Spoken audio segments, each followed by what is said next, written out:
Ананы бері қарай жылжытыңдар. Аха. Айтпақшы Рахымжан, мен әмиянымды жоғалтып алып едім. Ішінде 500 мың теңге бар. Сен жұмысшыларың айтшы, іздеп тапсын. Тапқан адамға 100 мың теңге сыйақы беремін. Жарайды, Басеке. Жігіттер, Басекең әмиянын жоғалтып апты. Тапқан адамға 100 мың теңге сыйақы бар. Әмиян?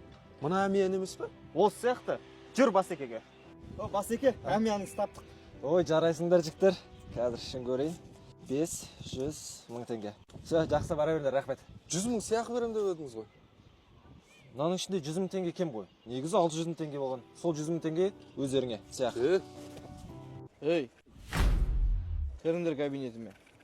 Досбол, сен әмияны тапқан кезде ішінде 500 мың болды ғой. Иә, 500 мың болды. Сенің әмияныңда 600 мың болды.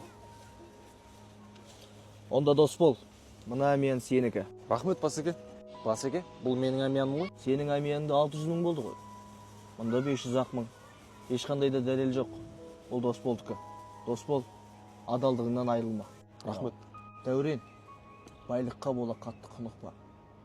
Сен қазір 100 мыңға бола адамды сатып жатсың. 120 мың болса мейлі екен.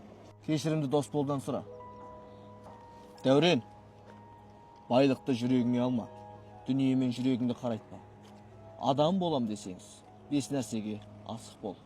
100 мыңға бола өзгеріп кетіпті. Дәурен, байлықты жүрегіңе алма. Ал ақша деген ақ киімді, денелі, ақ сақалды, өзгеріп кетіпті ақшаға бола. Ақшаны жүрегіңе алма, бауырым. Қарашы. Дәурен, байлықты жүрегіңе алма. Байлықты қатты жақсы көрсең, ғашықпын, шын ғашықпын сол адамға. Түсіндік деп отыр қой. Айта беріңіз ғой, қайта. Болды, түсіндік. Істемейміз енді олай. Жарайсың, түсінгенің дұрыс болды. Мінекей сенің әмияның. Рахмет, Басеке. Науқасы жоқ. Кабарам. 100 мың жоқ қой жерде. Дәурен, байлықты жүрегіңе алма деп істемеймін, жұмыс, шықтым мен, болды. Қойшы. бір адам жұмыстан шықты.